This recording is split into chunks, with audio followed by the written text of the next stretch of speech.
Okay, so this is the inventory planning tool in VISCO. And this is a custom report that you can run. And it allows you to sort of do an analysis on your current inventory availability and future inventory availability. And then you can actually place POs right from the tool as well.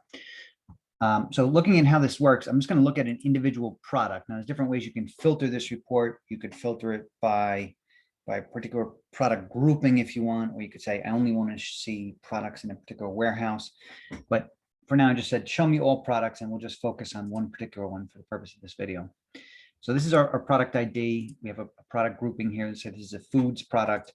And then we have a breakdown of the current available inventory in stock. That's that first number there, 308.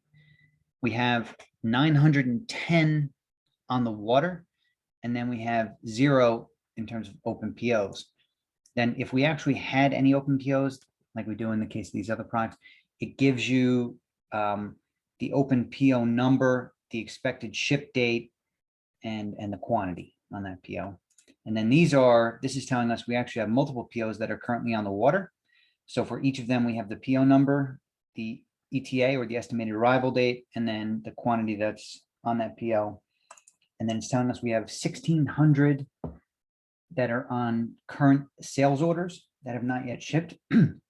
So comparing that number to the current quantity in stock, we're negative 1292, meaning we have oversold this more than we have available to sell. Then if we're doing sort of a sales analysis here, we can see historically we have sold 534 in the last 3 months, 700 in the last 6 months. So our average monthly sales, and this is currently just based on last 3 months, but you have the ability to modify the way you want that calculation done. But this is saying on average, we sell 58 per month. So based on that, how many months supply do we actually have available to sell? So if we were to sell 58 per month, then it's telling us we have 22 months we could go without having to buy more. Except the problem is we know that we actually do have a current open sales order that hasn't been fulfilled, which is why this is showing up in red. It's saying basically, yes, you might only average 58 per month, but you also have this open sale that hasn't sold yet. So you have a potential problem there, which is why that's highlighted. Then this is saying, okay, based on the 58 per month that we sell on average, how many months worth of inventory do we have on the water? So 16 months available on the water. And then for each product, you can specify an estimated lead time. And then based on that, it's going to come back to you and suggest 2 things. The quantity that it's suggesting that you ship. So in other words, if you have open POs with the supplier that haven't shipped yet, it's saying you probably want to tell the vendor to ship this quantity, 557. And then the other quantity it's suggesting is how much should you be purchasing? So based on what we have on hand now, plus what we have coming in, minus what we're expected to sell and our open sales, what quantity should we be purchasing? Also factoring in the lead time. So to make sure that we can fulfill the future need for this product, how much should we buy of this? So it's telling us we should be buying 557. So fine. We'll say we do in fact want to buy 557.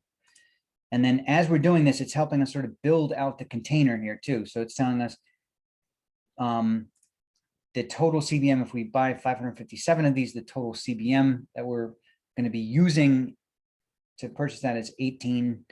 And then that represents 0.26 of a 40-foot container. And then I guess we don't have a weight specified for this product, but it's basically telling you, it allows you to sort of build out this container. And then if we scroll down to the bottom, as we're adding products onto this PO, it gives us, okay, here's our total CBM for this PO, our total weight, and the total number of containers that we're building as part of this PO. So if you were to just basically choose a vendor here, and you can either enter a PO number or have it be blank, and then you click create the PO, then that takes all the products that you've said you want to buy from this vendor, and it will create a purchase order for them in the system so you can actually process it through the system.